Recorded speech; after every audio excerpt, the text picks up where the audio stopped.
तो भाई और बहनों, यहाँ पे हमने एलियट वेव थियरी के साथ हमने एक पूरा का पूरा मार्केट पढ़ना कैसे है और मार्केट में सारे वेव्स कैसे आते हैं वो समझ लिए हमने। इंटरमीडिएट स्टेज आपका यहाँ खत्म होता है। आपने इस स्टेज में वेव 1 2 3 4 के अंदर के सारे वेव्स कैसे आ सकते हैं मार्केट में, आपको इसका हिसाब कैसे करना है। बिगिनर स्टेज में आपने पढ़ लिया है कि यहाँ पे कैसे पहचानते हैं वेव्स, है ना। तो एक ट्रेडर के नाते कैसे सोचना चाहिए हमको, एक ट्रेडर जो होता है मार्केट में, ये सब पढ़ने के बाद उसको करना क्या चाहिए। पहले उसको 5 स्टॉक या 5 स्क्रिप्ट कहते हैं उसको, मतलब इंडेक्स बोल लो, 2 इंडेक्स खेल लेते हैं, निफ्टी बैंक निफ्टी ले लीजिए या फिर कोई भी इंडेक्स हो गया दुनिया में, है ना। वो 2 या फिर 3 स्टॉक ऐसे उनको रखे, सिर्फ 5 चार्ट्स को अच्छी तरह से ही पढ़ लीजिए पहले, है ना। वो सबसे इम्पोर्टेंट है कि आप 5 चार्ट सबसे ज्यादा पढ़ लीजिए। अब एक ट्रेडर को सोचना क्या है, यहाँ पे कुछ हाई प्रोबेबिलिटी सेटअप्स होते हैं। कहाँ बनते हैं? सपोज ट्रायंगल हो गया आपका हाई प्रोबेबिलिटी सेटअप, आपने लिख लिया। वेव 4 में बनता है या फिर वेव पी में बनता है ना। तो ये आपको देखना पड़ेगा, आपको रेडी रहना पड़ेगा मार्केट में जब ये आएगा। तो हमें क्या सोचना है, कैसे किस तरीके से सोचना है। पहले पहले आपको वेव 3 जो होता है उसको पकड़ना सीखना पड़ेगा। हाँ, मैं ये नहीं कह रहा कि जाके आप कल जाके ट्रेड कीजिए, मैं कह रहा हूँ इसको समझिए, आपके चार्ट और एनालिसिस में आपको इसको समझना आना पड़ेगा कि वेव 3, हाँ भाई ये बन रहा है, कि हमारे एनालिसिस से पकड़ना का मतलब वेव 3 हमारे एनालिसिस से इसको समझना और पकड़ना। ओके, ये मतलब नहीं है कि मैं कह रहा हूँ कि कल जाके आप जाके ट्रेड कीजिए। तो यहाँ पे आप वेव 3 पहले पढ़ना सीखिए, क्योंकि ये सबसे ज्यादा मुनाफा देके जाता है। इसको पढ़ना आप सीखिए पहले, उसके बाद वेव सी जो होता है ना, वेव सी जो होता है उसको पढ़ना सीखिए। अब वेव 3 कहाँ कहाँ बनता है ये आपको पता है। एक बड़ा वाला वेव 3 आता है, एक हर वेव के अंदर एक वेव 3 आता है। 1.3 हो गया, आपके 3.3 हो गया, या फिर आपका 5.3 हो गया, हर जगह वेव 3 आता है। और क्या, और सी वेव के अंदर भी एक वेव 3 आता है। तो हर जगह वेव 3 आता है। इसका मतलब क्या है? इसका मतलब अगर बड़े टाइम फ्रेम में वेव 3 चल रहा है, तो छोटे टाइम फ्रेम में आपको देखना है कि वेव 3.3 कहाँ बन रहा है। वैसे ही बड़े टाइम फ्रेम में वेव 4 बन रहा है मार्केट में, तो छोटे टाइम फ्रेम में 4 पॉइंट सी कैसे बन रहा है वैसे सोचना है आपको, है ना। तो वेव 3 और वेव सी को समझना ये सबसे पहला काम रहेगा आपका। उसके बाद उसके बाद ये है कि आपको करेक्शंस पढ़ना सीखना पड़ेगा। करेक्शंस जो है मार्केट में, ए बी सी हो गया, फ्लैट हो गया, डब्ल्यू एक्स वाई जेड हो गया, ट्राइंगल, डायगोनल, सब कुछ आपको समझ में आ गया कि इसको कुछ भी आए मार्केट में आप इसके लिए तैयार है। कुछ भी आए मार्केट में इसके लिए आप तैयार है, आपने ठीक से पढ़ लिया है मार्केट का हिसाब किताब, मार्केट स्ट्रक्चर जो है होता है, आपने ठीक से पढ़ लिया है। ओके। अब क्या होता है कि एक एलियट वेव एनालिस्ट एक समय के बाद आपको हर मूव मार्केट में समझ आ जाएगा कि ये यहाँ से ये होने वाला है, यहाँ से ये घूम सकता है, या फिर ये अगला वेव ऐसे होगा। ये सब आपको पहले से ही समझ में आ जाता है। तो आपकी एक इच्छा रहती है हर मूव को, हर तरीके के ऊपर नीचे को, हर चीज को आपको पकड़ना ही में मन करता है। बट इस बार इसमें क्या होता है कि आपको थोड़ा सब्र करना पड़ेगा। ये ही चीज मैं आपको नहीं सिखा पाऊंगा अपने कोर्स के दौरान, जो बिगिनर और इंटरमीडिएट स्टेज है। इस कोर्स के दौरान, ऑनलाइन कोर्स के दौरान मैं ये आपको सिखा नहीं पाऊंगा कि आपको वेव बनने का सब्र रखना पड़ेगा, है ना। सपोज आपको वेव 3 पकड़ना है, तो आपको वेव 1 और वेव 2 बनने का आपको पेशेंस रखना पड़ेगा, थोड़ा सब्र करना पड़ेगा आपको।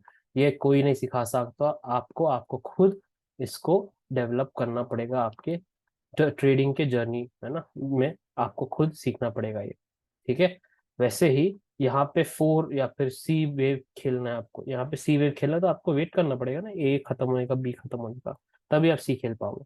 तो ये सबर आपको सीखना पड़ेगा, सबर कैसे रखते हैं मार्केट में, कब खेलना चाहिए कब नहीं खेलना चाहिए। और जैसे मैंने कहा है काफी बार कि लोग प्रोफेशनल्स भी, हमारे ट्रेडर्स, ए वेव छोड़ देते हैं, बी वेव छोड़ देते हैं, सी वेव के लिए खेलते हैं, है ना।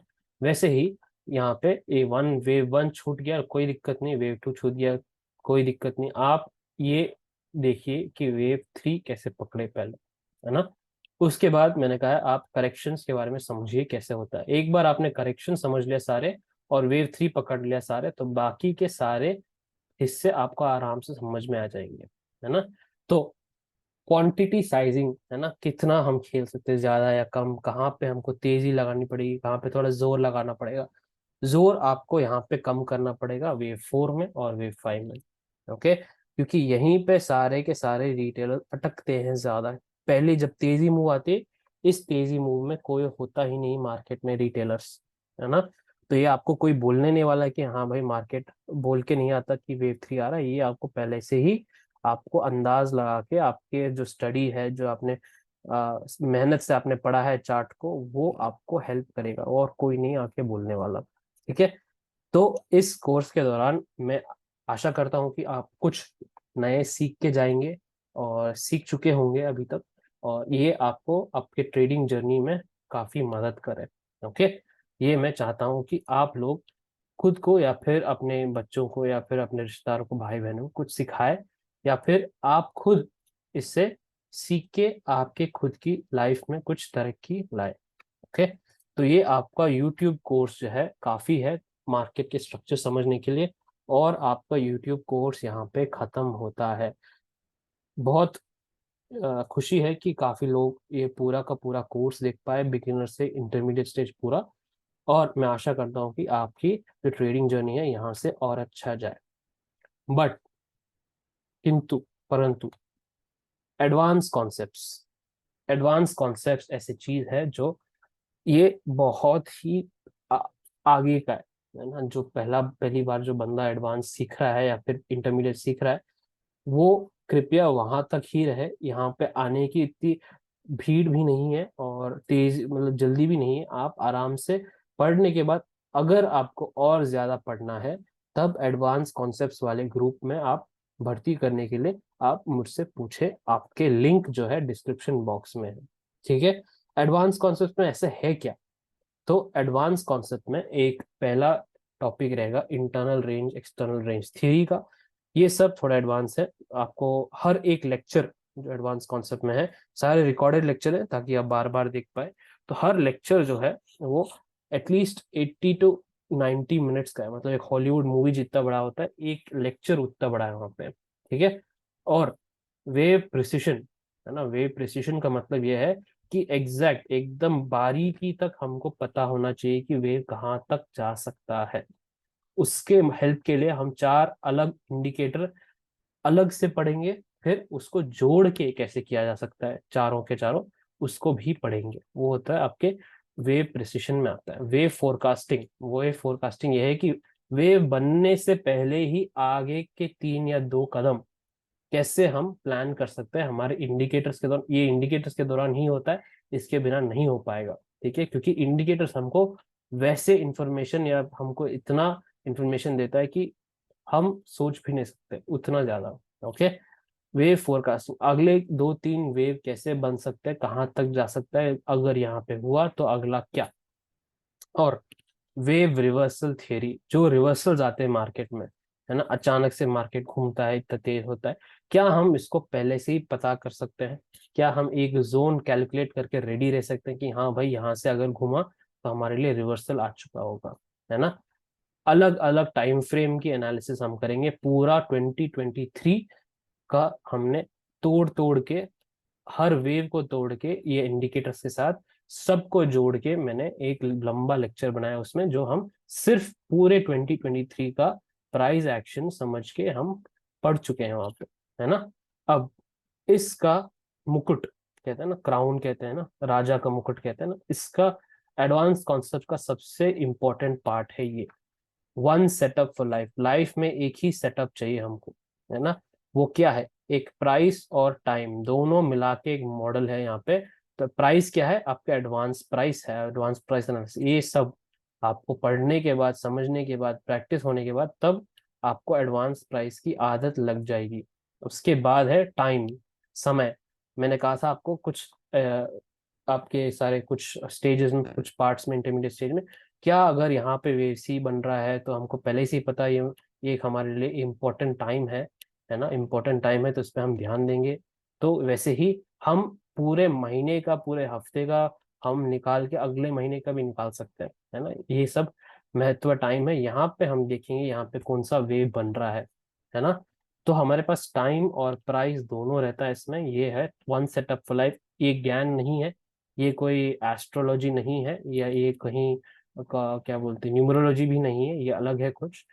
ये अगर हमने एक बार सीख लिया तो हमको बाकी सबकी कोई जरूरत नहीं पड़ेगी, कोई भी, कोई क्या कहते हैं ये डेटा ओआई एनालिसिस कुछ भी कुछ पढ़ने की जरूरत नहीं, सब कुछ चार्ट में मिलेगा हमको, है ना। तो वापस कह रहा हूँ, मैं किसी को यहाँ पे बेच नहीं रहा, ये बहुत ही मुश्किल है, एडवांस लेवल है।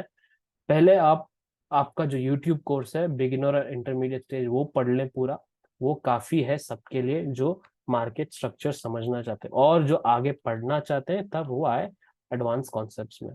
ठीक है, इस बात पे मैं आपसे ये कहना चाहता हूँ कि मार्केट ने मेरे को बहुत ही एक महत्व चीज सिखाई है। जो हमारा लाइफ में डिसिप्लिन होता है ना, जो डिसिप्लिन होता है वो हमारे पीएनएल से सबसे ज्यादा, सब चीज से बड़ा होता है ये हमारा डिसिप्लिन, है ना। इसको मन में रखते ही मैं आपसे गुड बाय कहना चाहता हूँ आपको।